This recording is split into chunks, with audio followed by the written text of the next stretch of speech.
বন্ধুরা, আজকে আমি তোমাদের মেঘালয়ের মালিনিনং গ্রাম যেটা সেটা দেখাবো। এত পরিষ্কার, এত সুন্দর গ্রাম, ভীষণ ভীষণ ভালো লাগছে দেখতে। আর গ্রামটা তোমাদেরও কেমন লাগবে বলবে। আশা করি যারা যারা গেছো এখানে বা দেখেছো তাদের প্রত্যেকেরই ভালো লাগার কথা। এটা তোমরা অনেকেই জানো, এশিয়ার সবচেয়ে পরিষ্কারতম গ্রামের তকমা পেয়েছে। তো চলো পুরো গ্রামটা দেখে নিই। এটা একটা চার্চ, খ্রিস্টানদের। গাছপালা মানে পরিপূর্ণ, কত সুন্দর দেখো। এখানে বড় থেকে ছোট বলো, সবাই এখানে পরিষ্কার করে রাখে গ্রামটিকে, যাতে একটু নোংরা না থাকে।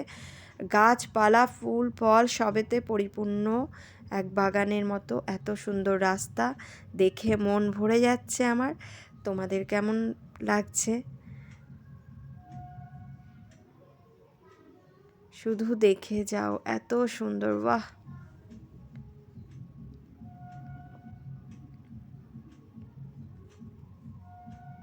বাড়িগুলো, রাস্তাগুলো অসাধারণ অসাধারণ একদম।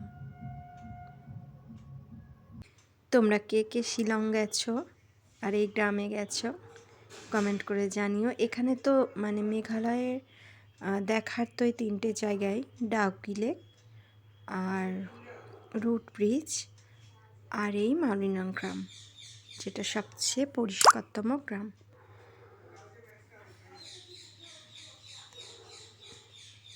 আমরা আরও অনেক জায়গা ঘুরেছি বন্ধুরা। চেরাপুঞ্জি অনেক গুহা দেখেছি, খুব সুন্দর। গার্ডেন অফ কেভ, সেটা ভীষণ ভীষণ ভালো লেগেছে আমার। মৌসুমি কেভে গেছিলাম।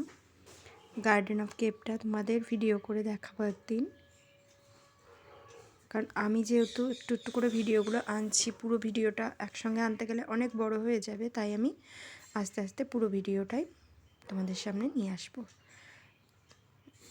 তো আমার শিলং ট্যুরের ভিডিওগুলো তোমাদের কেমন লাগছে একটু কমেন্ট করে জানিও। আর সবাইকে রইল আমার পরিবারে আমন্ত্রণ। তোমরা ভালো থেকো, আমার পাশে থেকো।